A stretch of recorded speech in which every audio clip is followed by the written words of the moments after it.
श्री श्री राधा दामोदर की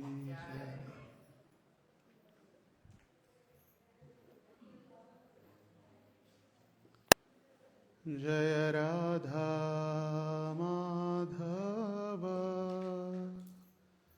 कुंज बिहारी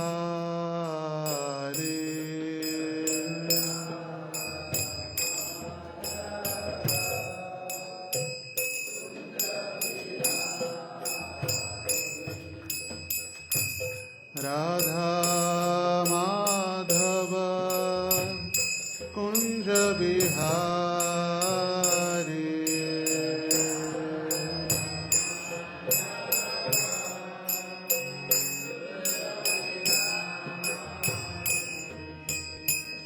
गोपीजन वल्लभ गिरिवरधारी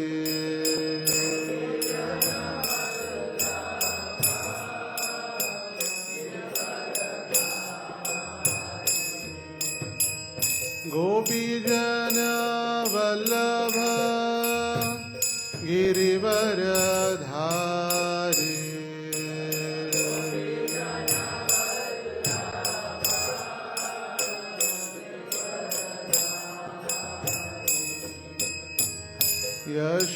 यशोदानंदन ब्रज जन रंजन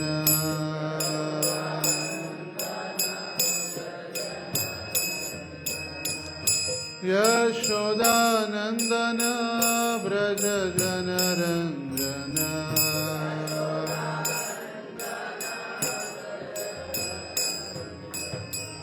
यमुना तीर वनचारी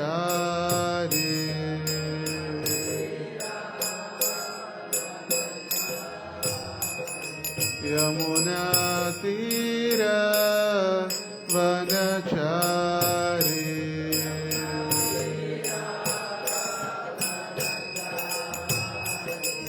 जय राधा माधव कुंज बिहारी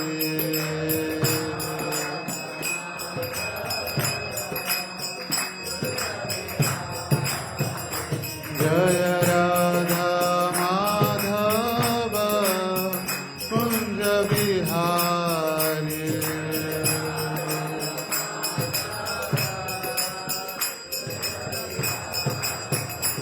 जय श्री कृष्ण चैतन्य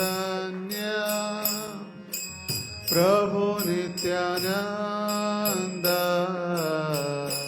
श्री अद्वैत गदाधर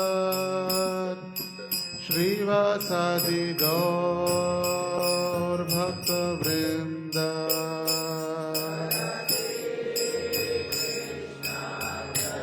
चैतन्य प्रभु नित्यानंद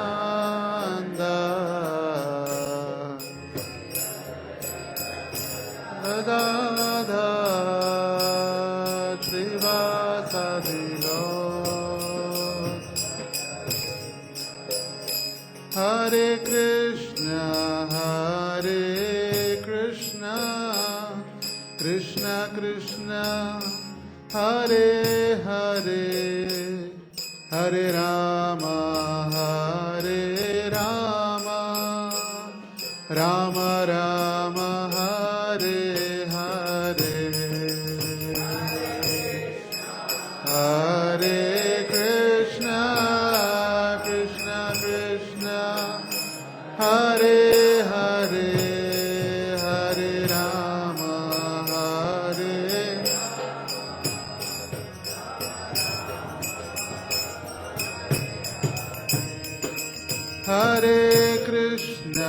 हरे Krishna Krishna Krishna Hare Hare Hare Ram Ram Ram Hare Hare Hare Krishna Krishna Hare Hare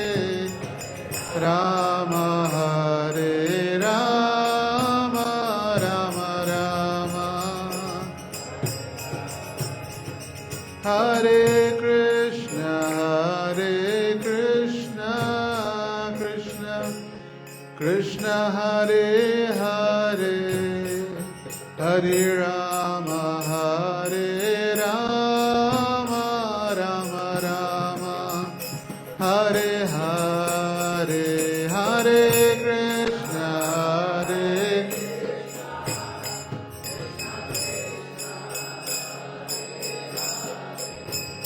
Hare Rama,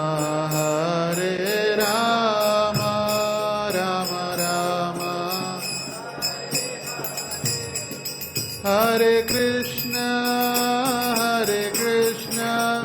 Krishna Krishna, Hare Hare, Hare Rama,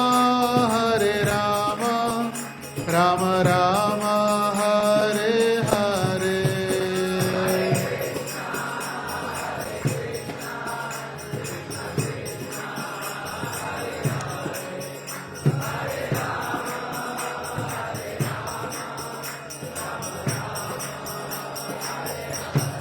Jaya Radha Damodar, Radha Damodar Radhe.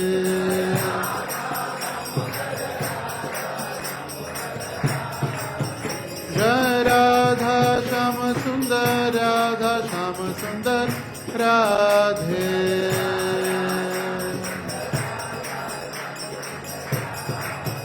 Jai Gauranitai, Gauranitai, Jaya Gauranitai.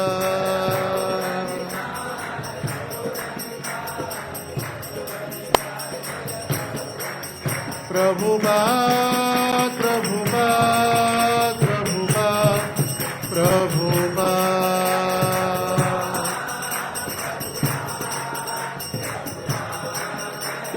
Nitai Gaur Hari Bol, Hari Bol, Hari Bol, Hari Bol.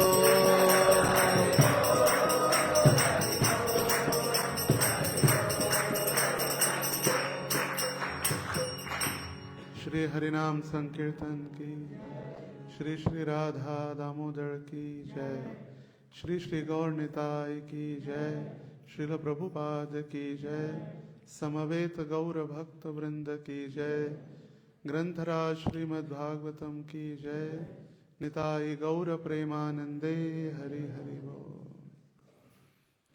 ओम नमो भगवते वासुदेवाय,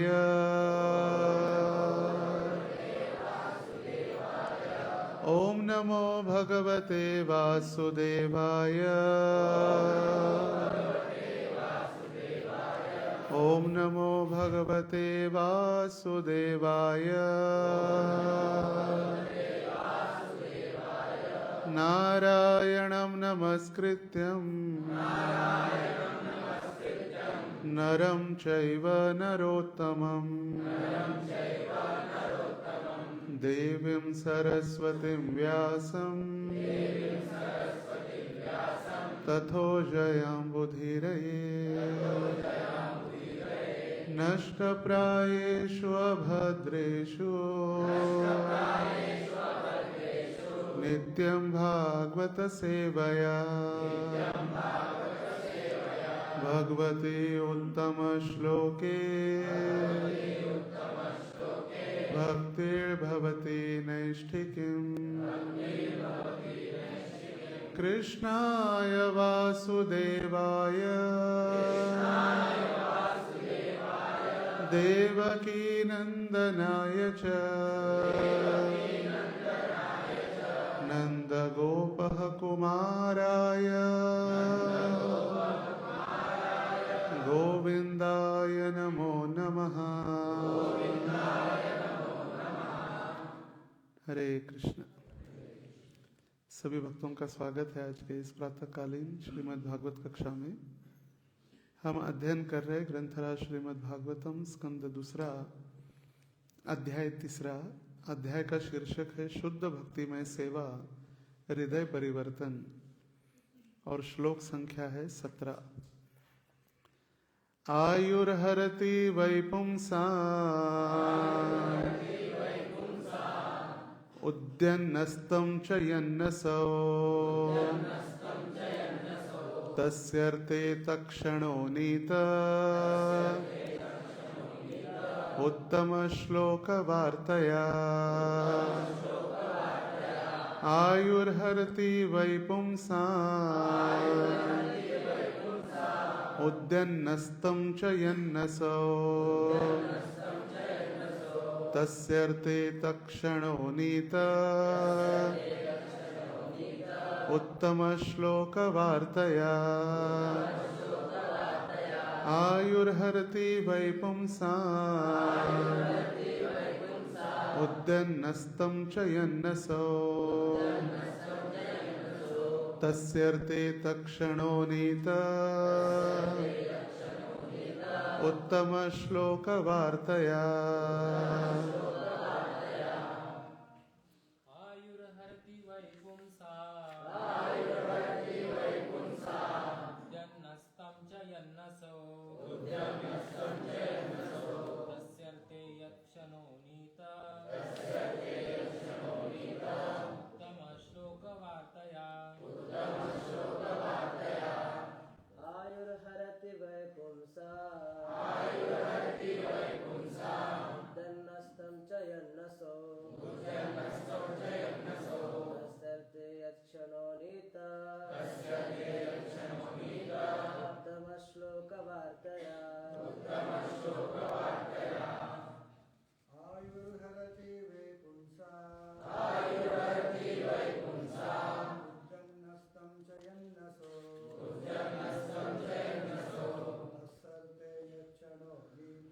तस्यर्थे यत्क्षणो नीत उत्तमश्लोकवार्तया माता जी आयुर्हरति वै पुंसाम् उद्यन्नस्तं च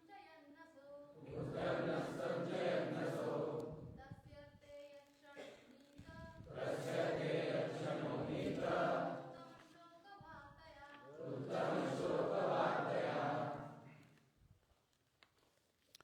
शब्दार्थ दोहराइए।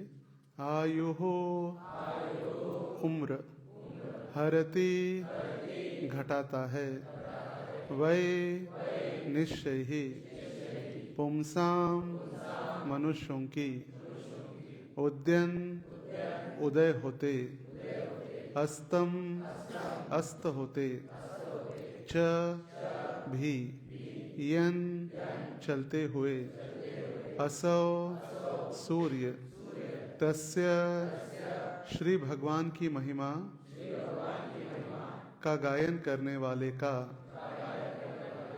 ऋते सिवाय, यत जिससे, क्षणः समय, नीतः उपयोग किया हुआ, उत्तम श्लोक सर्वोत्तम श्री भगवान की, वार्तया वार्ताओं में।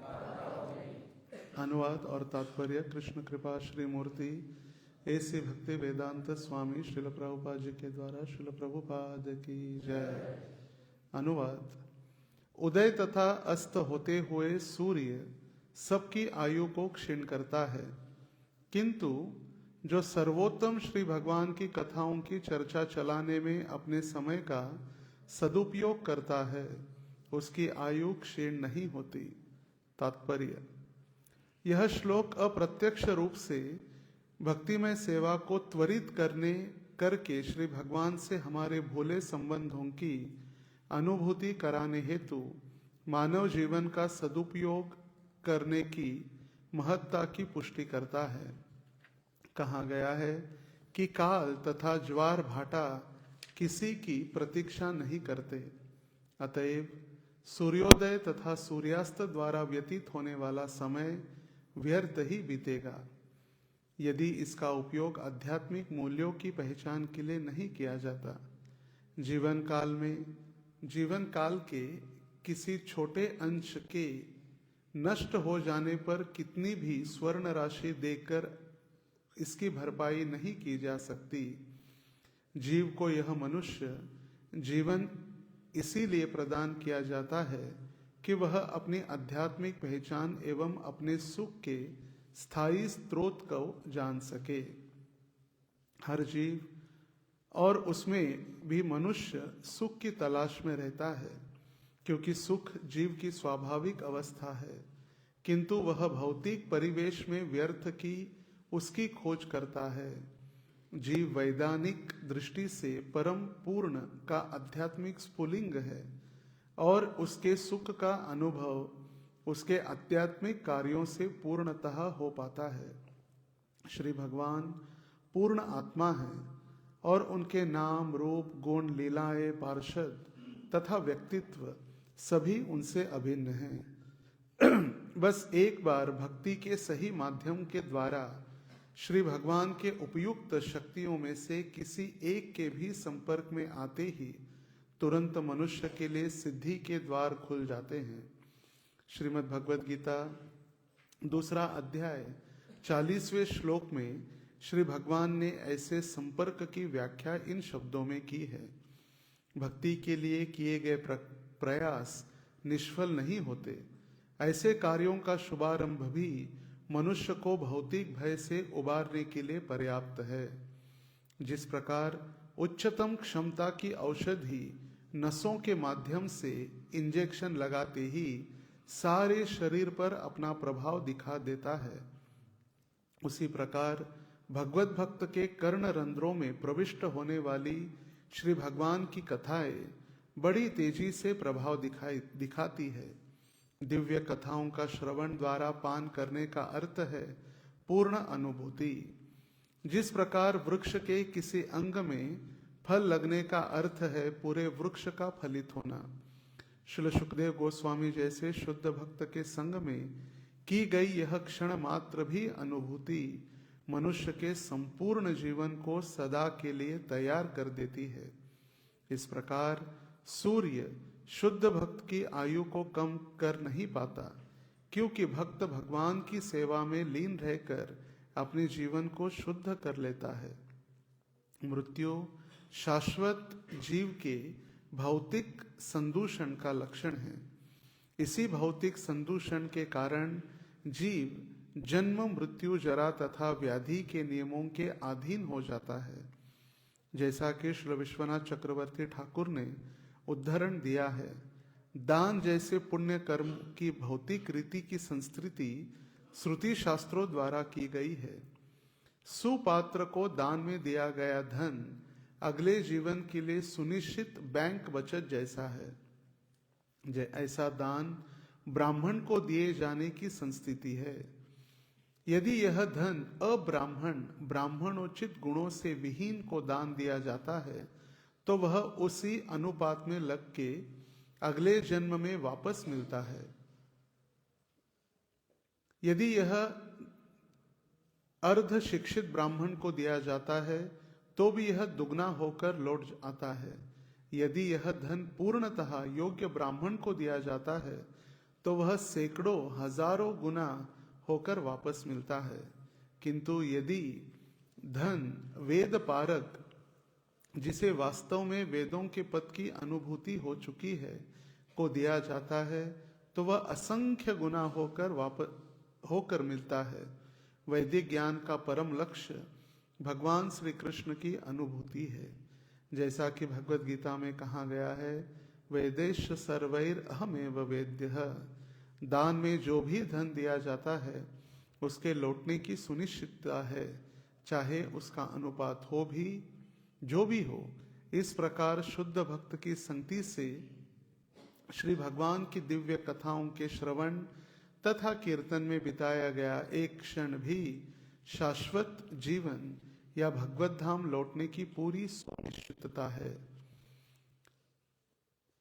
मद्धाम गत्वा पुनर्जन्म न विद्यते। दूसरे शब्दों में भगवत भक्त को शाश्वत जीवन की सुनिश्चितता रहती है। इस जीवन में भक्त का बुढ़ापा या विकार ऐसे निश्चय युक्त शाश्वत जीवन के लिए प्रोत्साहित मात्र ही है। ओम अज्ञानतिमिरान्धस्य ज्ञानाञ्जनशलाकया चक्षुरोन्मीलितं येन तस्मै श्रीगुरवे नमः। नमो विष्णुपादाय कृष्णप्रेष्ठाय भूतले श्रीमते भक्तिवेदान्त स्वामिन् इति नामिने। नमस्ते सारस्वते देवे प्रचारिणे निर्विशेष शून्यवादी पाश्चात्यदेशतारिणे। वाञ्छाकल्पतरुभ्यश्च कृपा सिन्धुभ्यैव च पतितानां पावनेभ्यो वैष्णवेभ्यो नमो नमः। जय श्री कृष्ण चैतन्य प्रभु नित्यानंद श्री अद्वैत गदाधर श्रीवासादि गौर भक्त वृंद। हरे कृष्णा कृष्णा कृष्णा हरे हरे, हरे राम राम राम हरे हरे। हरे कृष्ण। सभी भक्तों का आज के इस अंग्रेजी कैलेंडर के नए वर्ष के पहले दिन श्री श्री राधा दामोदर मंदिर में हार्दिक स्वागत है। और विशेष करके आप सभी का आज के इस प्रातःकालीन श्रीमद् भागवत कक्षा में भी हार्दिक स्वागत है। तो आज वैसे प्रवचन श्रीमान कलानाथ चैतन्य प्रभु का था, मगर रात में उन्होंने इच्छा व्यक्त की कि इतनी दूर हम आए हैं तो हमें पंढरपुर के दर्शन करना है। पता नहीं कब आएंगे, 17-18 वर्ष पहले वे आए थे और फिर 18 साल बाद पुनः वापस यहाँ पर आए हैं। तो फिर प्रातःकाल मंगल आरती के उपरांत वे सभी पंढरपुर दर्शन या विट्ठल दर्शन के लिए निकले। तो फिर आज ये भागवत की सेवा करने का एक अवसर या सेवा प्राप्त हुई है। तो ये श्लोक ग्रंथराज श्रीमद् भागवत के द्वितीय स्कंद का ये तीसरा अध्याय है। शुद्ध भक्ति में सेवा और हृदय परिवर्तन ये अध्याय है। और ये भागवतम का शुरुआत ही मान सकते हैं। भागवत का प्रथम स्कंद जिसमें महाभारत का वर्णन है। शुरुआत में ही व्यास देव जी ने भगवान श्री कृष्ण की स्तुति की और उसके उपरांत श्रीमद् महाभारत का जो भागवत के पहले setting the scene, Srimad Bhagavat मतलब क्या है, और विशेष रूप से कुंती महारानी की प्रार्थना, भीष्म देव की प्रार्थना, भगवान श्री कृष्ण का द्वारका वापस जाना युद्ध के उपरांत, और जब भगवान श्री कृष्ण वापस द्वारका चले गए और द्वारका में पहुंचने के बाद उनको अर्जुन भी गए थे छोड़ने के लिए, और अर्जुन कहीं दिन के उपरांत कुछ महीने बीत गए फिर भी वापस नहीं आए। इसलिए युधिष्ठिर महाराज को चिंता हो रही थी कि कहाँ हैं अर्जुन, अभी तक वापस क्यों नहीं लौटे। और उनको अलग अलग स्थानों पर अपशकुन दिखाई दे रहे थे, जैसे कुत्तों का रोना, अलग अलग मूर्तियों के, देवी देवताओं की मूर्तियों से अश्रु प्रवाहित होना। और ये सब देखकर युधिष्ठिर महाराज चिंतित थे। और ऐसे ही समय में जब वो चिंतित थे, जिनका हृदय व्याकुल हो रहा था, उस समय अर्जुन वापस आए। और जब अर्जुन का चेहरा खिन्न अवस्था में देखकर, चिंतित देखकर अर्जुन को युधिष्ठिर महाराज ने पूछा, क्या हुआ? रास्ते में आपने किसी ब्राह्मण के प्रति अपराध किया या किसी क्षत्रिय ने आपको युद्ध के लिए ललकारा, आपने युद्ध नहीं किया, या किसी स्त्री ने आपसे विवाह करने की या संग करने की इच्छा की, वो आपने पूरी नहीं की, या किसी ब्राह्मण ने आपसे भिक्षा मांगी और आपने उसको दक्षिणा या दान देने के लिए असमर्थ हुए, क्या हुआ? अलग अलग कारण वे पूछ रहे थे। और अंततोगत्वा जब उन्होंने पूछा कि हमारे सबके पालन करता श्री हरि कैसे हैं, ये जब हरि का नाम सुना तो जोर से अर्जुन रोने लगे। और जैसे रोने लगे तो फिर पता चल गया कि कुछ तो गड़बड़ है। और उस समय अर्जुन ने कहा कि हम सभी के प्राण प्रिय श्री हरि अभी इस संसार को छोड़कर भगवत धाम वापस चले गए। और जैसे ही श्रवण किया तो युधिष्ठिर महाराज ने अपना पूरा सांसारिक आसक्ति लोभ को त्याग कर सारे पांडव द्रौपदी समेत हिमालय की ओर उत्तर दिशा में उन्होंने प्रस्थान किया। परीक्षित महाराज को राजा बनाया गया। जैसे ही भगवान वापस चले गए उसी दिन भगवान जब वापस चले गए उसी दिन भागवत में वर्णन है कि ये कलयुग प्रारंभ हुआ। कृष्ण स्वधाम उपगते धर्म ज्ञानादि सह कलौ दृष्ट दृशाम एशाम पुराणाम अर्क उदितः। जिस दिन भगवान श्री कृष्ण अपने स्वधाम वैकुंठ या गोलोक के लिए प्रस्थान किए और उस दिन से इस कलयुग ने प्रारंभ किया या अपना प्रवेश कर लिया इस संसार में। और फिर आगे के अध्यायों में जब वर्णन है कि परीक्षित महाराज ने कली को दिया दंड, तो उस समय कली 36 वर्ष का था, 36 इयर्स। सिर्फ 36 वर्ष बीत चुके थे परीक्षित महाराज के लिए और भगवान को स्वधाम वापस जाने के लिए।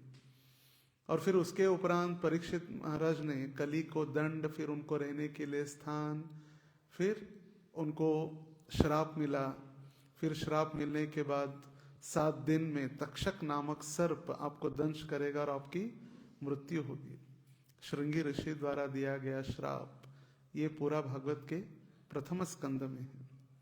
और द्वितीय स्कंद की शुरुआत ही है जिसमें परीक्षित महाराज अपना पूरा संसार त्याग कर, राजसी वस्त्र त्याग कर, एक कौपीन धारण करके गंगा के तट पर शुक्ताल स्थान पर आए हैं। और वहां पर अलग अलग ऋषि मुनि एक मरणासन्न अवस्था में, जिसकी मृत्यु 7 दिन बाद होने वाली है, ऐसे व्यक्ति को क्या करना चाहिए, अलग अलग उपदेश दे रहे। कोई कह रहे यज्ञ करो, कोई कह रहे कीर्तन करो, कोई कह रहे कथा करो, सभी अपना अपना उपदेश दे रहे। और उसी समय व्यासदेव जी के सुपुत्र जो 16 साल अपने माता के गर्भ में थे, 16 साल वो बाहर ही नहीं आ रहे थे और चिंता हो रही थी। 1 साल बीत गया, 2 साल बीत गया, माता को कष्ट हो रहा है। इतना बड़ा 16 साल का लंबा समय बीत रहा है। और फिर व्यासदेव जी को चिंता होने लगी तो उन्होंने कहा बाहर तो आओ। बोले बाहर आऊंगा तो फिर माया मुझे स्पर्श करेगी, मैं माया में चला जाऊंगा, इसलिए बाहर आना ही नहीं। अंदर ही कष्ट सहन करते हुए भगवान का तीव्रता से स्मरण, और फिर भगवान को वहां उपस्थित होना पड़ा। और श्री भगवान ने कहा कि मैं आपको कहता हूं कि माया आपको स्पर्श नहीं करेगी। और जैसे ही बाहर आए एक माता के गर्भ से 16 साल के बालक, सब कुछ छोड़कर तुरंत जंगल की ओर प्रस्थान। और उनके पिताजी पीछे पीछे पुत्र पुत्र पुत्र पुत्रेति तन्मया, अपने प्रेम के कारण पुत्र को ढूंढने के लिए निकले। और उस समय जब सभी ने देखा कि सुखदेव गोस्वामी आए हैं तो सभी ने प्रणाम करके उनको एक उच्च आसन प्रदान किया। और परीक्षित महाराज जी ने उनको प्रश्न पूछा है कि जिनकी मृत्यु आने वाले कुछ ही दिनों में होने वाली है, उसको क्या करना चाहिए। तो इसके उत्तर के अधीन होकर सुखदेव गोस्वामी ये भागवत के द्वितीय स्कंद की ये सारी कृष्ण लीला वर्णन कर रहे। तो ये भागवत के द्वितीय स्कंद में ही सुखदेव गोस्वामी के उत्तर जो है परीक्षित महाराज को कि एक मरणासन्न व्यक्ति को क्या करना चाहिए, उसकी अभी ये शुरुआत है। और इसलिए अध्याय का नाम है शुद्ध भक्ति में सेवा, जिससे हमारा हृदय परिवर्तन हो सके। तो वैसे आज अंग्रेजी कैलेंडर का पहला दिन या 1 जनवरी 2026 न्यू ईयर।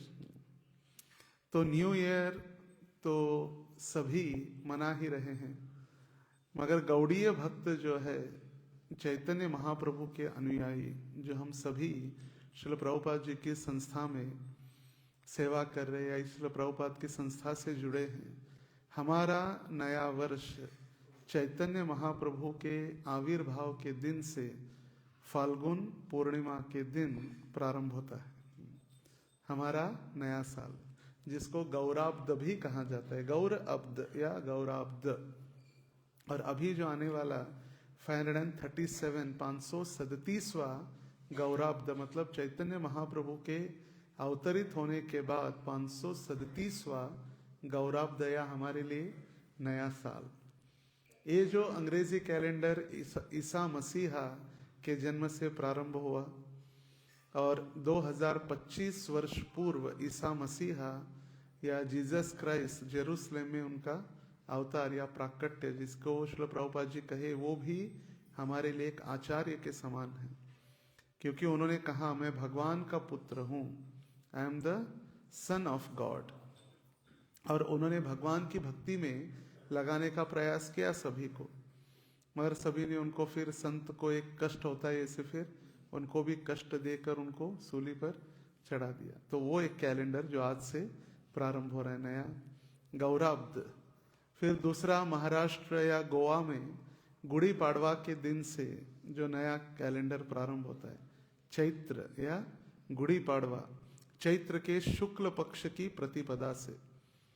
फिर दक्षिण भारत में उसको उगादि या युगादि भी कहते हैं, कर्नाटक या दक्षिण भारत में उगादि या युगादि, युग का नया संवत्सर प्रारंभ जिससे होता है। पंजाब में बैसाखी, बैशाख महीने का प्रथम दिन, बैसाखी से नया वर्ष प्रारंभ होता है पंजाब में। ओडिशा बंगाल में पहिल बैशाख जिसको कहा जाता है, जो पहला दिन है बैशाख महीने का ही, मगर नाम अलग है, बैसाखी या पहिल बैशाख। फिर पारसी संप्रदाय में उनका calendar Parsi new year start होता है, गवर्नमेंट हॉलीडे भी उस दिन होता है, तो वो एक अलग है। तो भारत के कई प्रांतों में कई स्थानों पर अलग अलग नया उनका कैलेंडर स्टार्ट होता है। तमिल का अलग कैलेंडर है, उनके रविवार सोमवार उनके अलग नाम हैं। फिर संस्कृत भाषा के, मराठी के, सबके अलग अलग नए साल। और सारा संसार अलग अलग नया साल की शुरुआत तो करते हैं, मगर तीन प्रमुख रूप से नए साल की शुरुआत करते, तीन कैटेगरियां प्रमुखतः। सबसे पहली कैटेगरी जिनकी लोगों की है भौतिकतावादी लोग, जैसे कल रात को 12 बजे तक डीजे, शराब, डांस पार्टी, फिर आतिशबाजी। जैसे मुझे याद है हम जब छोटे थे, बेलगाम ये गोवा के नज़दीक है, और गोवा में पोर्तुगीज या उनका जो प्रभाव अधिक है गोवा में, क्योंकि पोर्तुगीज सबसे पहले गोवा में आए, गोवा में से ही उन्होंने क्रिश्चियन संस्कृति या क्रिश्चियन धर्म का प्रचार प्रसार आगे बढ़ा। तो वहाँ पर ओल्ड मैन जलाते हैं, जैसे रावण दहन होता है दशहरे के दिन। ओल्ड मैन मतलब एक व्यक्ति की मूर्ति तैयार होती है, कोई भी एक बूढ़ा व्यक्ति या जवान व्यक्ति, उसको तैयार करके उसके शरीर के अंदर फटाके आतिशबाजी रखते हैं, सेम रावण जैसा ही, मगर रावण नहीं, ये कली का रावण कह सकते हैं, कलियुगी पुरुष।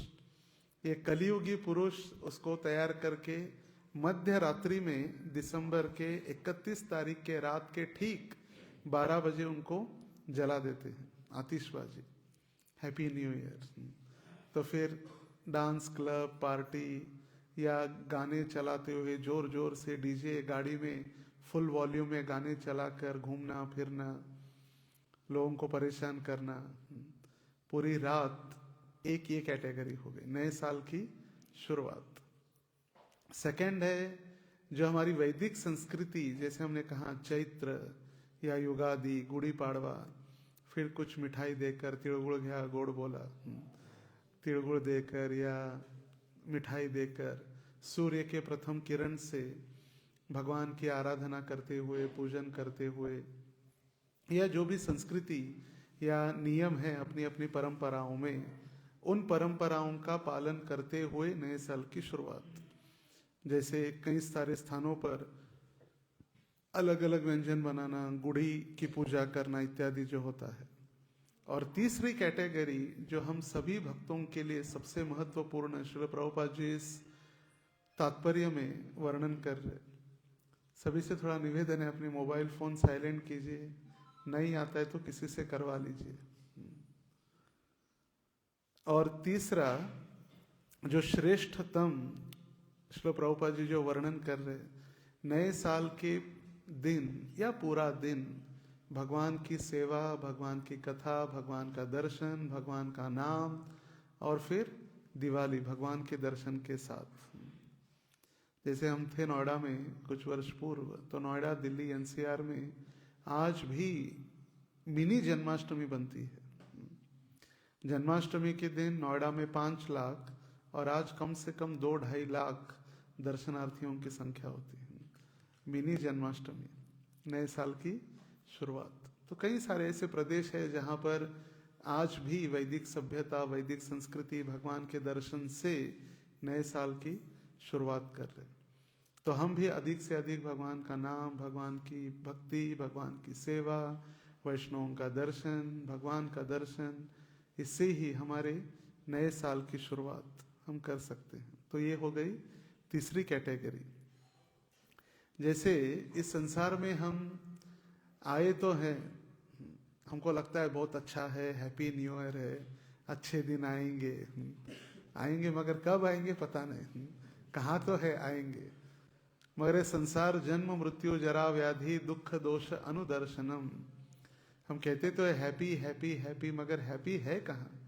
जब तक भगवान के संपर्क में नहीं आएंगे तब तक एक जीव कभी भी हैप्पी नहीं हो सकता। और सारी सुविधा होते हुए भी संसार में लोग इतने त्रस्त और परेशान हैं, और इसीलिए वो हिप्पी बन जाते हैं। अमेरिका या अलग अलग यूरोप के शहर जहाँ पर डाउनटाउन कहा जाता है उनको, डाउनटाउन मतलब मुख्य शहर, जहाँ पर सारे कार्यालय, जिलाधिकारी या डिस्ट्रिक्ट मैजिस्ट्रेट के वगैरह ऑफिसेस वगैरह है, और उसके बड़े बड़े गार्डन, ओपन स्पेस में जो घर से निकले हुए बहुत रईस और बहुत अमीर व्यक्तियों के पुत्र नशा में मग्न होकर, घर बार छोड़कर उस ऑफिसेस के सामने टेंट लगा देते और भिखारी जैसे रहते, और फिर बोर्ड लेकर घूमते रहते, कुछ हमें भोजन के लिए व्यवस्था करो, खाने के लिए दो, कपड़ा दो। तो फिर आजकल भारत में भी देखा जाता है, घर में जो पुराने कपड़े, दवाई, सामान जो है एक चौराहे में रख दिया जाता है, और जिसको जो चाहिए वहां से लेकर जाए, क्योंकि भिखारी को भिक्षा मांगने के लिए भी शर्म आ रही है अभी। हम भीख कैसे मांगे, इसलिए ला के रखो, जिसको जो चाहिए, दवाई चाहिए दवाई लेके जाए, स्वेटर चाहिए स्वेटर लेके जाए, तो गरीबों की सेवा करो।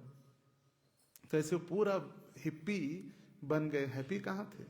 मगर श्रील प्रभुपाद जी के संपर्क में जब आए, श्रील प्रभुपाद जी ने हिप्पीज को हैप्पी बना दिया। और कैसे? Chant and be happy.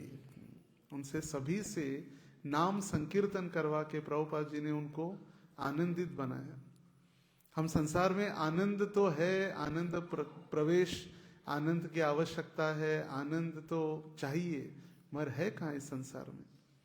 भगवान ने बनाया ही इस संसार को दुख और कष्ट देने के लिए ही है। दुखालयम अशाश्वतम अनित्यम असुखम, बना ही कष्ट देने के लिए।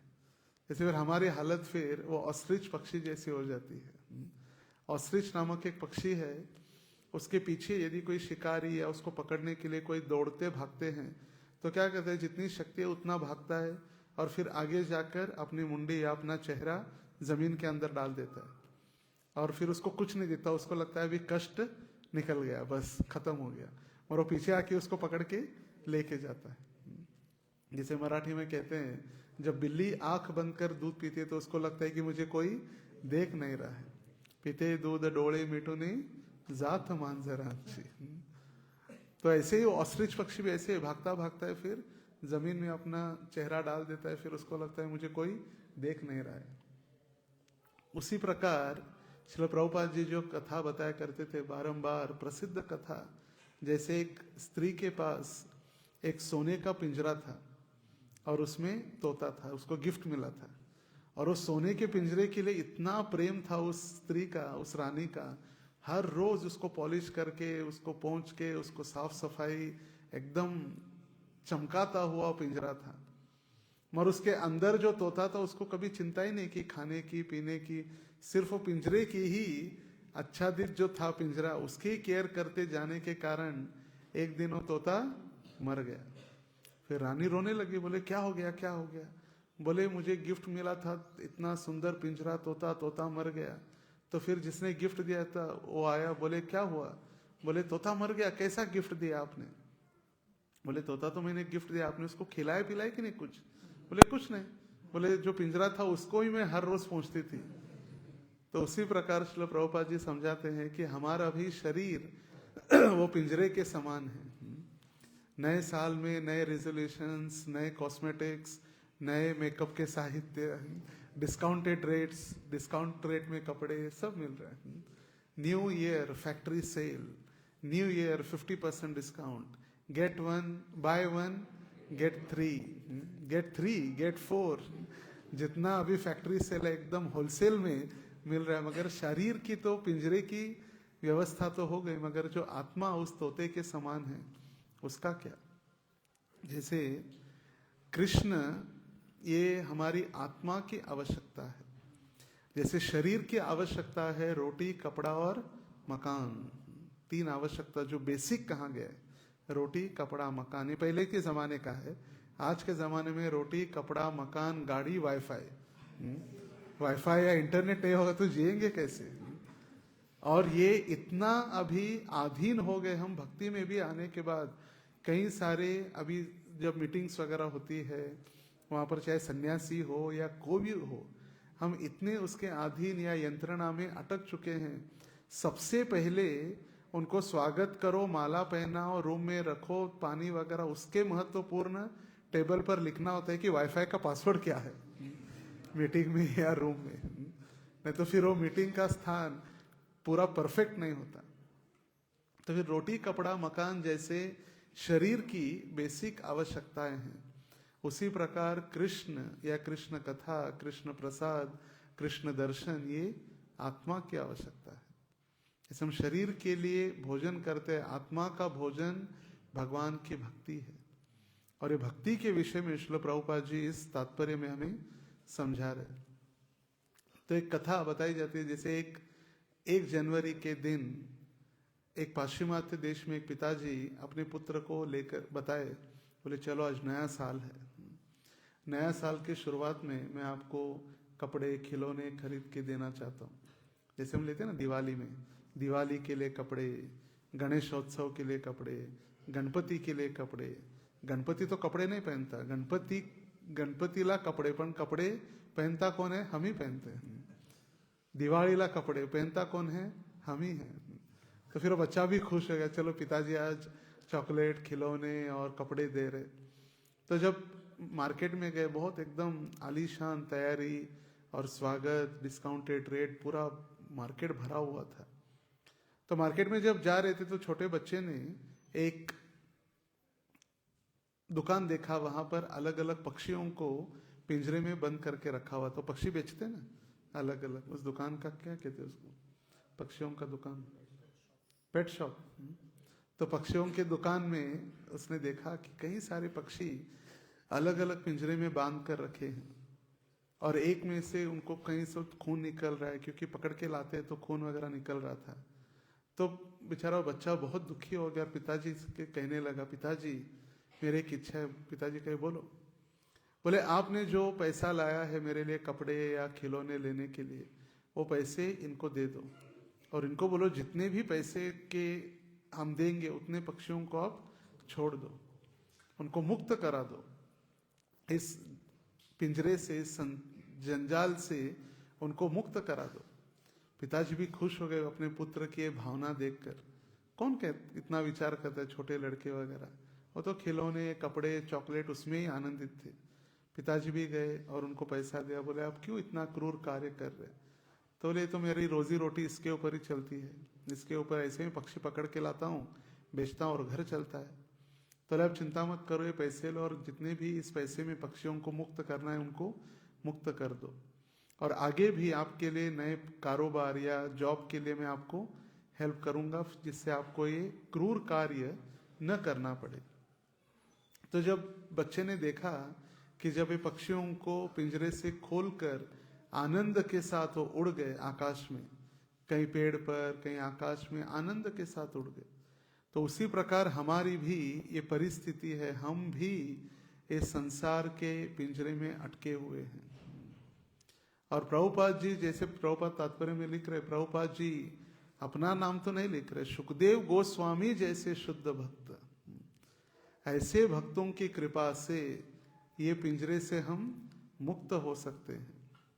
और हम भी उन बच्चों के समान बन सकते हैं जो बच्चे जाकर श्रील प्रभुपाद जी से प्रार्थना करें इस नए साल के शुरुआत के दिन, प्रभुपाद जी आप हमें भी शक्ति दो जिससे हम हमारे जो तथाकथित मित्र परिवार इस संसार में अटके हुए हैं उनको भी हम मुक्त कर सके।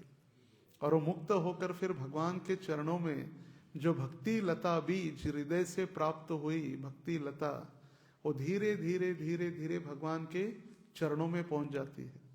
और वहां पर जाकर ये पंछी या जीव, उसका फिर ये डेस्टिनेशन है लास्ट। और वहां जाने के बाद, जैसे तात्पर्य में श्रील प्रभुपाद जी लिखे, यत गत्वा न निवर्तन्ते तद्धाम परमम मम, एक बार वहां जाने के बाद फिर वापस आने की आवश्यकता नहीं है। तो ऐसे हम आज के नए दिन या नए साल के पहले दिन हम भगवान से प्रार्थना कर सकते हैं कि भगवान हमें भी मुक्त करो, और आपके शुद्ध भक्त श्रील प्रभुपाद जैसे जो है षड गोस्वामी इत्यादि, इनसे भी हम प्रार्थना कर सकते कि हमें भी वो शक्ति प्रदान करे जिससे हमारे तथाकथित इस सांसारिक जीव जो अटके हुए हैं उनको हम मुक्त कर सके।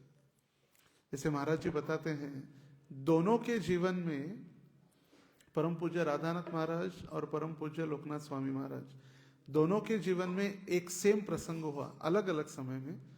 संन्यास दंड जब लेकर चलते हैं तो फ्लाइट में पूछा गया, बोले क्या है, फिशिंग रॉड है कि क्या है, क्या लकड़ी लेके जा रहे, किसी को मारना है, अलाउ नहीं अंदर। तो एक व्यक्ति ने पूछा क्या फिशिंग रॉड है क्या? फिशिंग रॉड मतलब मछली पकड़ने की लकड़ी। श्री श्री राधा दामोदर की जय।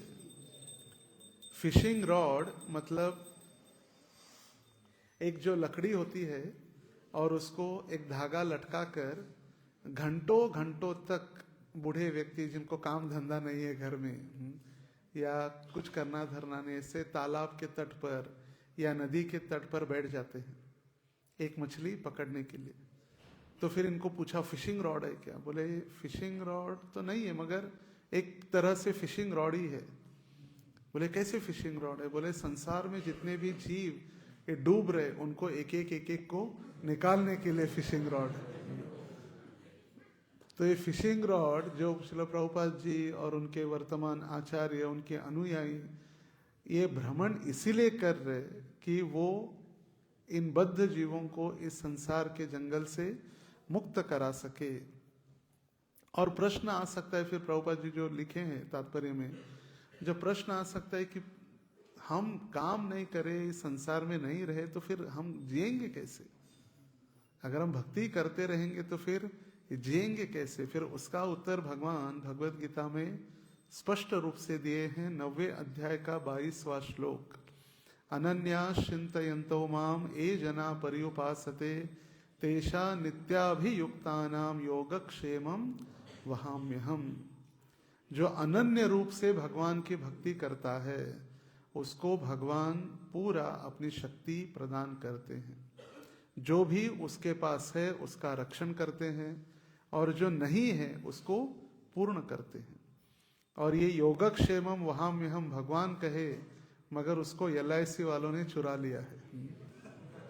आपने देखा होगा LIC का एक हाथ जोड़कर एक उनका लोगो है और नीचे है योगक्षेमम वहाम्यहम। LIC वालों को तो हम पैसा देते तब जाकर वो वापस मिलता है, और वो भी जिंदा है तब नहीं, मरने के बाद। मरने के बाद, और वो भी हमारे यदि कोई परिवार के सदस्य मांगने जाते हैं वो भी इतना इजीली नहीं मिलता। ये डॉक्यूमेंट लेकर आओ, वो मरा है कि नहीं, गारंटी क्या है, वो आपका ही रिश्तेदार है क्या गारंटी है, आप ही उसके नॉमिनी है क्या गारंटी है। मगर ये भगवान कह रहे, भगवान के द्वारा देखिए हम सारा भगवान की शक्तियां चुराए हैं, वो भी चुरा लिए। भगवान का श्लोक भी LIC की में जो लिखा हुआ योगक्षेमम वहाम्य अहम, जो भी आपके पास है उनका हम रक्षण करते हैं, और जो भी आपके पास नहीं है उसकी पूर्णता भगवान कर रहे हैं। तो नए साल की शुरुआत एक क्षण नहीं बल्कि एक आत्मा के लिए पवित्र अवसर है। एक वर्ष बीत गया, और एक वर्ष बीतने के बाद ये आनंद का तो है ही, चलो एक बीत गया, मगर दुख का कारण ये है कि हमारे जीवन में एक साल समाप्त हो गया। इसलिए प्रभुपाद जी लिख रहे तात्पर्य में, चाणक्य पंडित का प्रसिद्ध श्लोक कौन सा है? आयुष क्षण एकोपी न लभ्यते स्वर्ण कोटि भी। उसका ही अनुवाद प्रभुपाद जी लिखे हैं। लाखों करोड़ों सुवर्ण मुद्राएं देने के बाद भी हमारे जीवन का एक बीता हुआ क्षण वापस नहीं लाया जा सकता। जैसे अभी 8:55 हो रहे हैं, 9 बजने के लिए 5 मिनट। तो हमारी इच्छा है प्रभु जी 8:45 बजे हमें 8:45 बजे प्राप्त हो, या 10 मिनट हमको पीछे जाना है। बुद्धिमान व्यक्ति घड़ी पीछे कर सकता है, एक घड़ी बोले हम हो गए पीछे 10 मिनट, अगर घड़ी पीछे कर लिया तो पीछे तो हो गए, मगर घड़ी पीछे करने से हम समय को नहीं बांध सकते। सूर्य की गति, चंद्र की गति, ये सारी भगवान के भय के कारण या भगवान की सेवा में चल रहे हैं। ये जो हवा या वायु, सूर्य का उगना अस्त होना या चंद्र का अस्त होना, चंद्र का उदय होना है भगवान की सेवा में या भगवान के डर से हो रहा है। और हरेक इस श्लोक के शुरुआत में जो बताया गया है, आयुर हरतीर वही पुमसाम, हमारी आयु हर ली गई है। हर रोज जैसी सूर्य का उदय होता है और अस्त होता है, एक दिन हमारे जीवन से समाप्त हुआ। जैसे हम कभी कभी सुनते हैं कि जो कुंभ मेला में 100 वर्ष, 200 वर्ष, 300 वर्ष के नागा बाबा आते हैं, 300 साल के, कैसे जी सकते हैं? तो प्रश्न आ सकता है।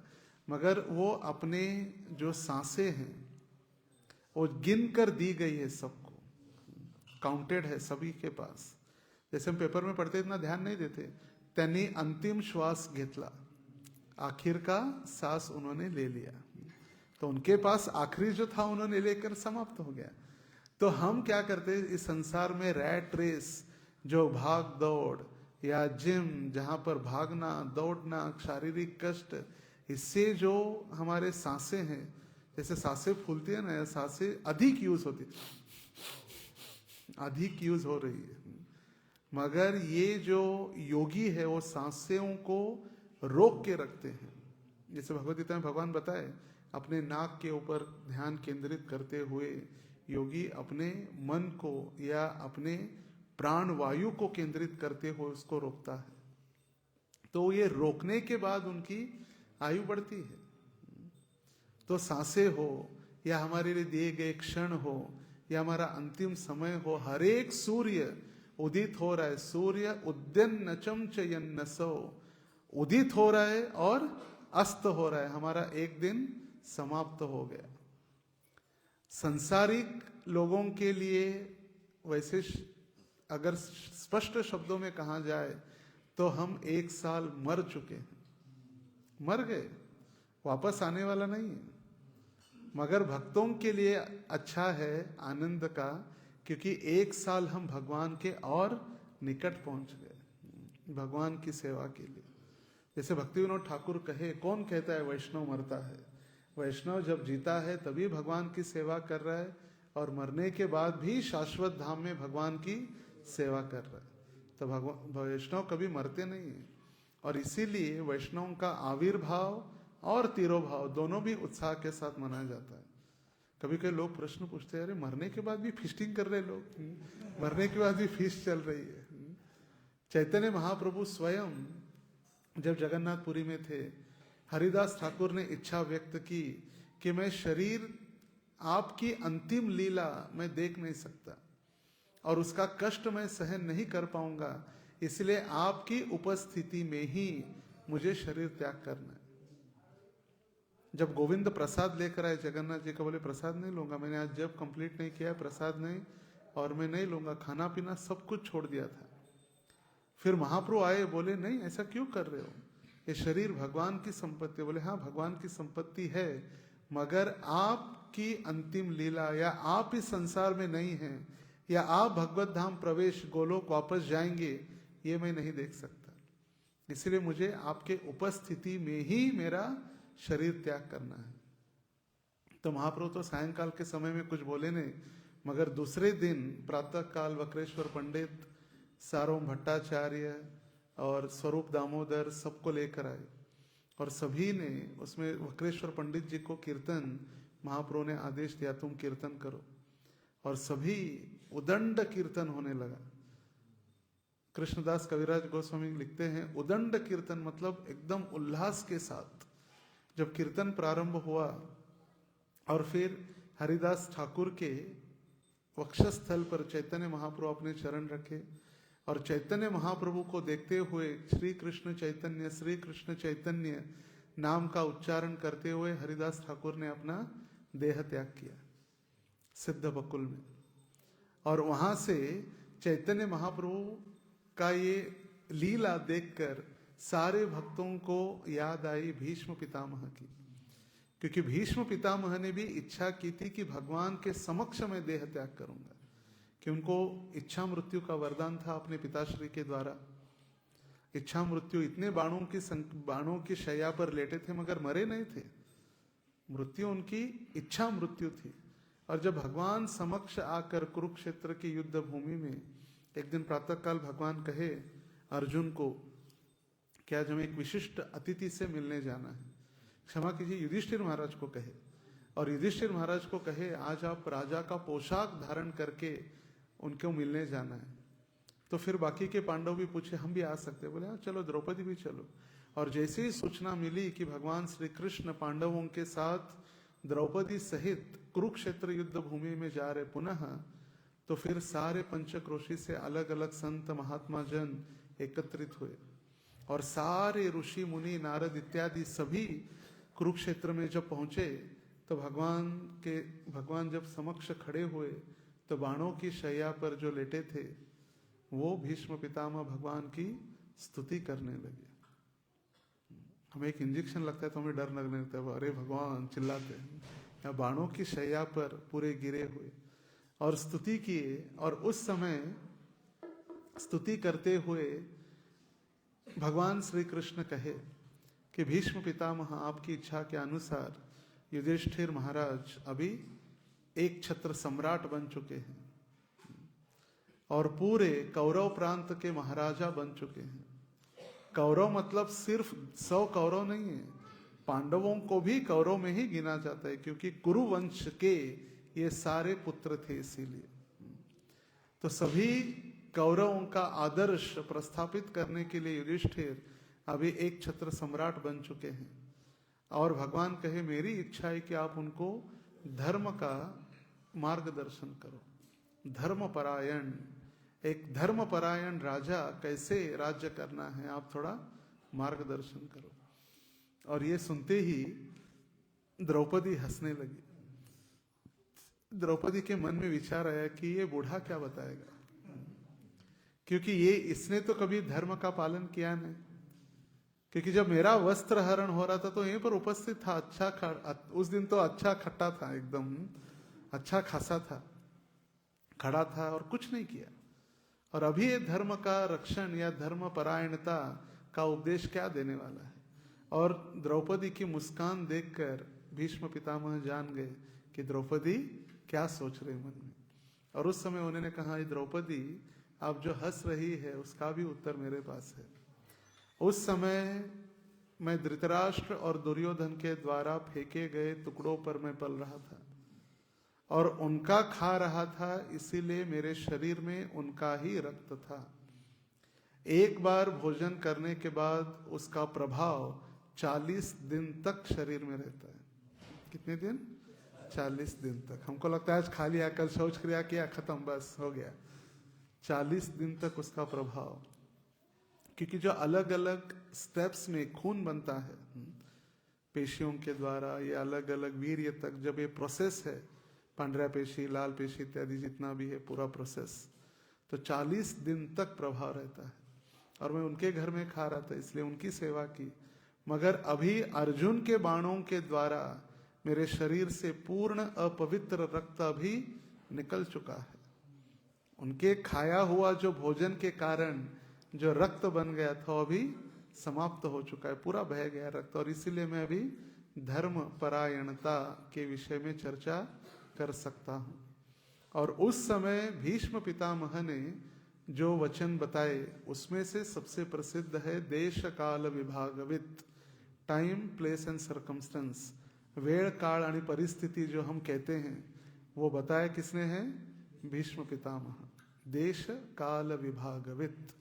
और वो कहने लगे भगवान आप तो कहे कि मैं युद्ध नहीं करूंगा, मगर आप भगवान आपके भक्तों के प्रति इतने भक्त वत्सल है, जब आपने देखा कि मेरे बाण आज अर्जुन को समाप्त करने वाले हैं, क्योंकि मैंने प्रण लिया था या तो आज अर्जुन रहेगा या मैं रहूंगा, तो अर्जुन को बचाने के लिए आपने वचन तोड़ दिया और रथ का पहिया लेकर मेरे ऊपर जब आक्रमण कर रहे थे तो उस कुरुक्षेत्र की भूमि के धूल के कारण आपके शरीर के ऊपर जो रंग तमाल वर्णम हो गए थे, आप काले थे, गोरे गोरे होने गए थे, और वो द्रव बिंदु जो पसीने के बिंदु आपके चेहरे की और शोभायमान दिख रहे थे। तो ये स्मरण कर रहा हूं मैं, जो आप पहिया लेकर मेरे ऊपर दौड़ रहे थे। और मैं तो ब्रह्मचारी व्रत का वचन लिया, आजीवन ब्रह्मचारी, मगर आप मुझसे ज्यादा प्रसिद्ध या श्रेष्ठ ब्रह्मचारी है, क्योंकि आप 16,108 रानियां, करोड़ों गोपियां होते हुए भी एक के भी प्रति आप आसक्त नहीं हुए। और यही तुकाराम महाराज अपने अभंग में लिखते हैं, भोग भोगुनी ब्रह्मचारी। भगवान के पास इतना सारा भोग था फिर भी वो नैष्ठिक ब्रह्मचारी। और इसीलिए सबसे षड ऐश्वर्य पूर्ण वैराग्य में सबसे अधिक वैराग्य की महिमा भगवान के पास है। षड ऐश्वर्य में एक जो वैराग्य है भगवान का, वो वैराग्य। तो यहां पर जो बताया गया है, आयुहु मतलब जीवन की अवधि, हरति हरण करता है या कम करता है, कम हो रहा है, साल बीत गया तो हम बढ़ रहे, इसका मतलब नहीं कि हमारी आयु बढ़ रही है, आयु तो बढ़ रही है मगर दिन कम होते जा रहे। जैसे गौर गोपाल प्रभु का एक प्रसिद्ध जो उदाहरण वो बताते हैं, एक स्त्री ने, नवयुवाहिता स्त्री 20-25 साल की युवती ने एक 80 साल के बूढ़े के साथ विवाह किया और उसको पूछा क्या इसमें बूढ़े में दिखा क्या? बोले एक तो इसकी इनकम और दूसरे इसके दिन कम। एक तो इसकी क्या है इनकम और उसके दिन कम। तो ये मरने वाला तो है ही, और मैं उसकी पत्नी बनूंगी तो सारा संपत्ति वो मेरे नाम पर मिलने वाली है, क्योंकि मैं उसकी पत्नी हूं इसीलिए।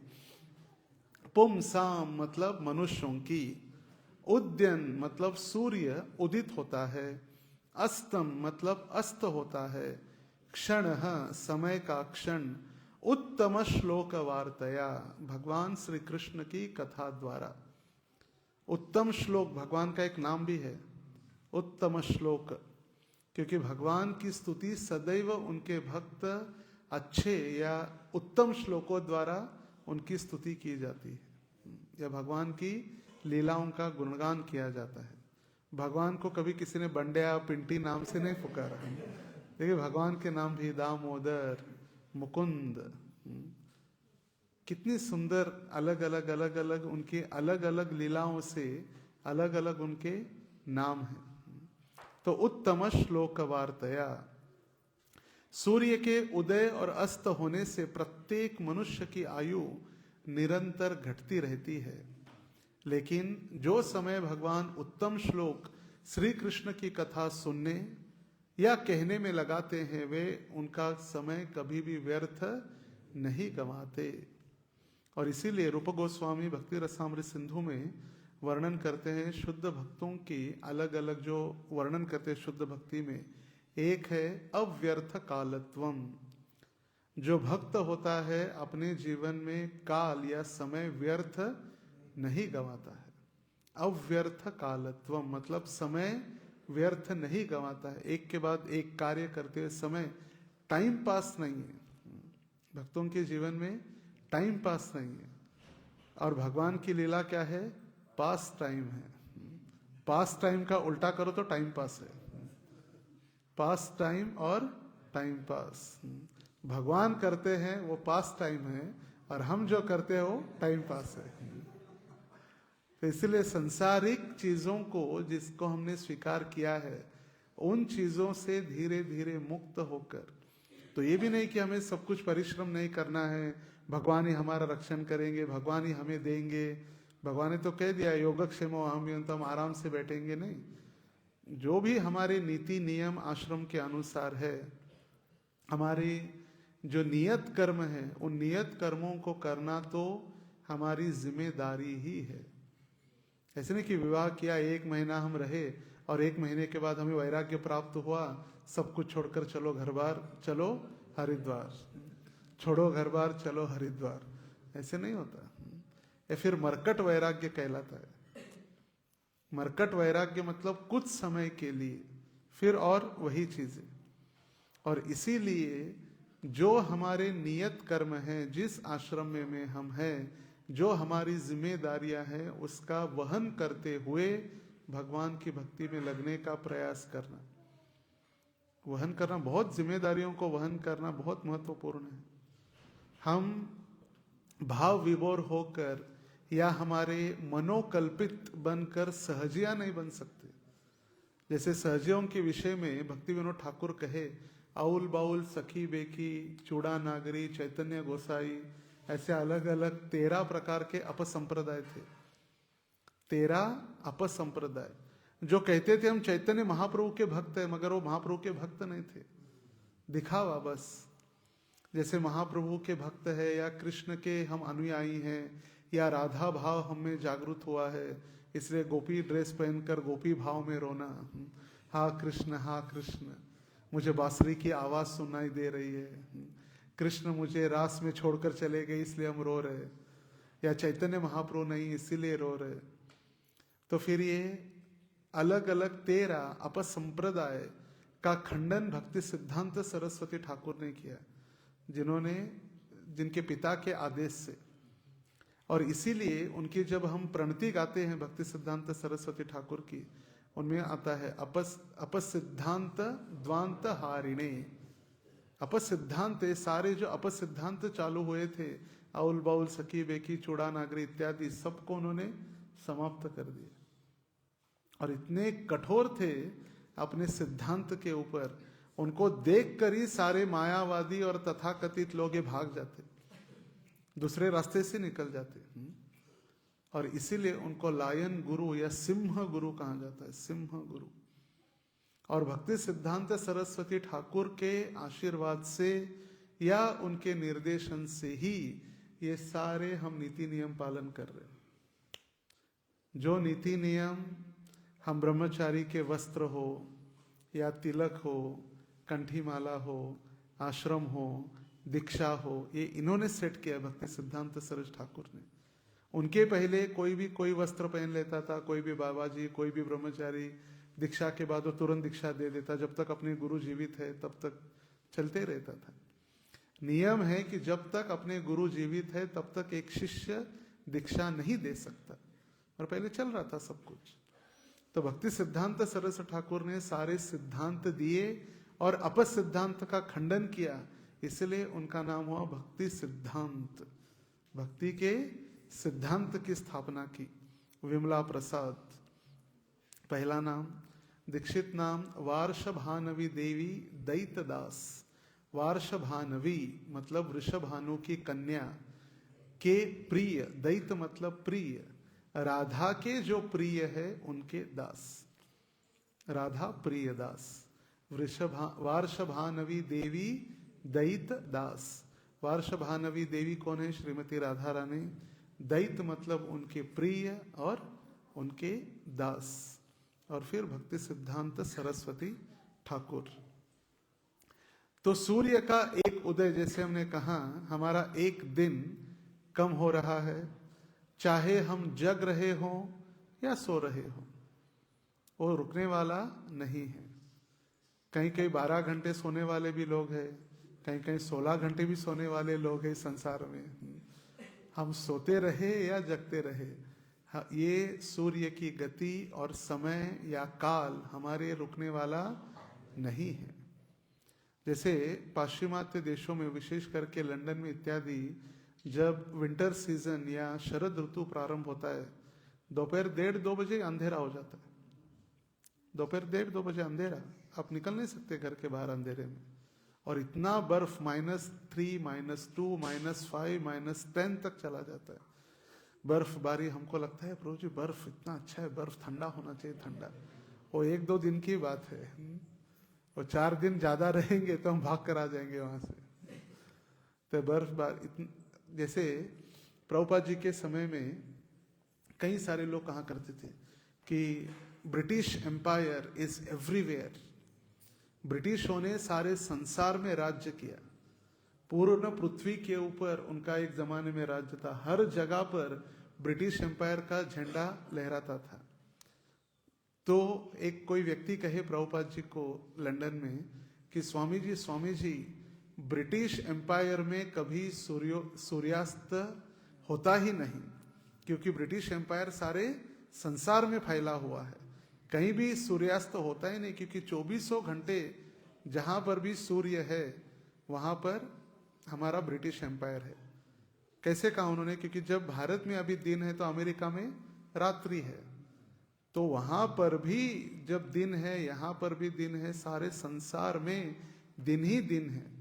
ब्रिटिश एम्पायर में सन नेवर सेट्स। मगर प्रभुपाद जी कहे ब्रिटिश एम्पायर की छोड़ो, ब्रिटेन में ही सूर्य उदित नहीं होता आपके, 6-6 महीने आप अंधेरे में रहते। But sun never rises in Britain. Britain में ही आप अंधेरे में रहते 6-6 महीने। तो हर एक उगने वाला सूर्य और अस्त होने वाला सूर्य हमारी आयु कम कर रहा है। और इसीलिए जो समय हमें प्राप्त है, नए साल के अलग अलग रिजोल्यूशंस पास करते हैं। हम हर रोज जिम जाएंगे, हम हर रोज मॉर्निंग वॉक में जाएंगे, हम हर रोज स्वीट खाना बंद कर देंगे, फिर खाएंगे। आज पहला दिन है, नया दिन है, एक खा लेते, कल से चालू करते हैं।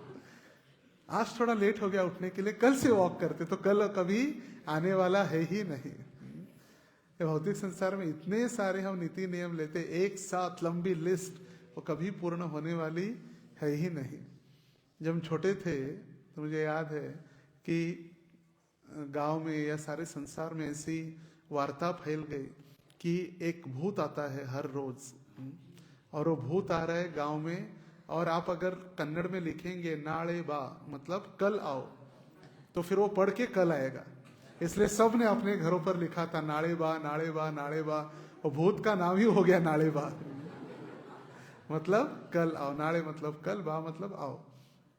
तो ऐसे अगर हम सोचेंगे आज नहीं कल से भक्ति प्रारंभ करेंगे, आज नहीं कल से, थोड़ा सेट होने के बाद, एग्जाम्स होने के बाद, जॉब लगने के बाद, थोड़ा सेटल होने के बाद, शादी होने के बाद, फिर बच्चे होने के बाद, फिर मैं दादाजी होने के बाद, फिर हम दादाजी होंगे कि नहीं पता नहीं, मगर हमारी फोटो तो पक्के लगने वाली है। सब हमारे जितने भी रिश्तेदार हैं, हमारी दशक्रिया विधि या फिर पेद्दल को कहते हैं श्राद्ध कार्यक्रम में तो पक्के रहेंगे सब। जैसे वो कैलाश की कथा बताते प्रसिद्ध, कैलाश को नारद मुनि बताए कि भाई भक्ति करो। कैलाश कहा अभी तो बच्चा हूं मैं, अभी तो गर्भ से निकला हूं, थोड़ा पढ़ाई वगैरह करने दो, फिर करते भक्ति शुरुआत। बोले खेलने दो थोड़ा। फिर आए नारद मुनि, बोले अभी तो भक्ति चालू करो। बोले अभी तो परीक्षा पास हुआ हूं, थोड़ा सेट होने दो, जॉब लगने के बाद एक बार इनकम आना चालू हो जाए फिर भक्ति कर लेंगे। फिर इनकम आना चालू हो गए, नारद मुनि आए, बोले अभी तो भक्ति करो। बोले अभी तो इनकम आ रहा है, थोड़ा इनकम को भोगने दो, थोड़ा शादी गाड़ी बंगला लेने दो, सेट होने दो। फिर नारद मुनि आए, बोले अभी तो शादी हुई है, इतने जल्दी आ गए। बोले शादी हुई, थोड़ा बच्चे, थोड़ा उनके मुख से थोड़ा पप्पा मम्मी सुनने दो, फिर आ जाओ। फिर बच्चे भी हो गए। फिर नारद मुनि आए, बोले अभी तो चलो। बोले अभी भी बच्चे थोड़ा स्कूल जाना है, उनको छोड़ना है, LKG UKG में है, उनको लाना छोड़ना पड़ता है, थोड़ा एक बार बच्चे बड़े हो जाए, सेट हो जाए, फिर भक्ति है। फिर नारद मुनि आ गए और फिर बोले अभी तो भक्ति करो। बोले अभी बच्चे थोड़ा सेट हो रहे हैं, उनकी एक बार शादी हो जाए बस, फिर मैं आपके साथ हरे कृष्णा बन जाऊंगा, भक्ति करूंगा। फिर उनकी शादी भी हो गई। फिर आए नारद मुनि, बोले अभी तो भक्ति करो। बोले थोड़ा सा इनके बच्चे, थोड़ा मैं दादाजी बनने का आनंद ले लूं, फिर आओ। फिर नारद मुनि आए, फिर दिखाई नहीं कैलाश। बोले कहाँ गया? बोले चले गए। फिर देखा तो घर के सामने सांप के रूप में वो घूम रहा था। और फिर वो सांप ने कहा, नारद जी आप जिसको ढूंढ रहे मैं वही कैलाश हूँ। बोले अरे ऐसी कैसी परिस्थिति हुई? बोले क्या करे, घर घर करते हुए घर के लोगों के प्रति आसक्ति और उनकी सेवा के कारण मुझे यहाँ पे सर्प बनकर मैं घर की रक्षा कर रहा हूँ। सर्प बनकर मेरे घर की और परिवार के सदस्यों की। तो फिर नारद मुनि ने कहा अभी देखो आपका कितना संरक्षण, आप ही देखो। और नारद मुनि ने उनके लड़कों को बोला देखो सांप सांप सांप, आपके दरवाजे में सांप है। और उसके लड़के, उसके नाते, उसके परिवार के सदस्य आकर लाठी से मारकर उसको मुक्त कर दिए। तो फिर कहाँ है समय? तो नाड़े बा या नया साल अच्छा है कि आज से ही, कल करे सो आज, आज करे सो अभी। ये कभी होता नहीं, मगर इसीलिए हमें जल्द से जल्द उत्तम श्लोक वार्तया, जिनकी श्रेष्ठ श्लोकों द्वारा महिमा मंडन किया गया है। और इन श्लोकों के द्वारा या उत्तम श्लोकों के द्वारा जब हम श्रवण करते हैं तो हमारा हृदय शुद्ध होने लगता है, मन शांत होने लगता है और जीवन का लक्ष्य प्राप्त होता है। ये तीन महत्वपूर्ण है कथा के द्वारा। सबसे पहला हृदय शुद्धिकरण, दूसरा मन शांति, और तीसरा हमें एक जीवन का अंतिम लक्ष्य प्राप्त होता है कि भगवत भक्ति हमें, या भगवान की प्राप्ति। गोल जब तक पूर्ण क्लियर नहीं है तब तक कहाँ जाएगा व्यक्ति? किसी व्यक्ति को यदि दिल्ली जाना है, डेस्टिनेशन पता है तभी तो जाएगा। ट्रेन है, फ्लाइट है, बस है, कार्गो है, जिससे भी जाना है, उसको कहाँ जाना है वही नहीं पता तो फिर क्या फायदा? नहीं जाना है कहाँ पता नहीं, कहाँ जाना है पता नहीं। जैसे एक कथा बताई जाती है, एक राजा था और राजा ने सोचा मेरे मंत्रिमंडल में हर एक मंत्री है, बुद्धिमान है, रक्षा मंत्री है, वित्त मंत्री है, डिफेंस मिनिस्टर है, सब है, पागलों का मंत्री नहीं है। एक पागलों के भी एक लीडर या मंत्री बनाना चाहिए। तो राजा ने घोषणा की जो सबसे पागल का पागल हो उसको लेकर आओ, सबसे बुद्धिमान नहीं, सबसे पागल है उसको लेकर आओ। फिर ढूंढ के लेकर आए, फिर उसको बैठा, अपना वो कर रहा था पागल जैसे, पागल अपना ही जैसे पागल खाने में जाओ, उसको लगता है मैं बुद्धिमान हूँ बाकी सब पागल है, जैसे दिन चल रहे थे इसके। तो फिर जिस दिन राजा मरणासन्न अवस्था में था तो पागल राजा के पास गया, राजा को पूछा राजा क्या हुआ? बोले बीमार हूँ। बोले फिर? बोले अभी पता नहीं कितने दिन में जीऊंगा, मृत्यु अभी नजदीक है। बोले मृत्यु मतलब क्या है? शरीर छोड़ना है। बोले कहाँ जाएंगे फिर? बोले पता नहीं। कब जाएंगे? पता नहीं। कब निकलेंगे? पता नहीं। कैसे जाएंगे? पता नहीं। बोले इतना सब कुछ पता नहीं तो मुझसे ज्यादा पागल तो आप है।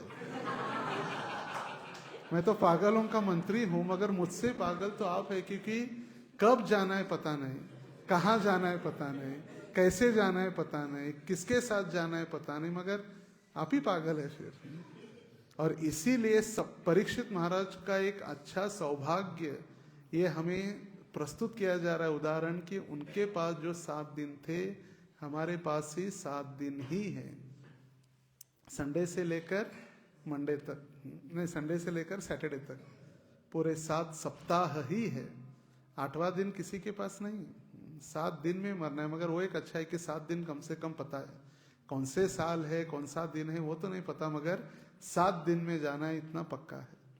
और इसीलिए शंकराचार्य, आदि शंकराचार्य कहे जिसको भक्ति में प्रगति करनी उसको ये सोचना चाहिए कि अगला क्षण कुछ भी हो सकता है, वो मेरा अंतिम सांस भी हो सकती है। तो तीव्रता से भक्ति करेगा। और जो भौतिक संसार में प्रगति करना चाहता है उसको सोचना चाहिए मैं कभी भी मरने वाला नहीं, मैं मरूंगा नहीं तभी तो अच्छे से प्रगति करेगा। बिल्डिंग बनाएगा, शॉप्स बनाएगा, बिजनेस खोलेगा और बढ़ाते जाएगा। अगर वो सोचेगा मैं मरने वाला हूं तो फिर क्यों करेगा काम। और इसीलिए भक्तों को सोचना चाहिए नेक्स्ट जो सेकंड है वो हमारा अंतिम हो सकता है, इसलिए हमें सावधानी बरतनी है। और जो भौतिकवादी लोग हैं फिर आनंद से चलते रहे। तो इसीलिए समय का प्रभाव से हमें जो कृष्ण कथा समय के काल के प्रभाव से मुक्त कराती है, भक्ति के बीज को आगे बढ़ाती है और अगले जन्म तक भी हमें ये साथ देती है कृष्ण कथा उत्तम श्लोक वार्तया। और इसीलिए कल से नहीं, आज से ही हमें हमारे नियत कर्म में भगवान को स्वीकार करना है।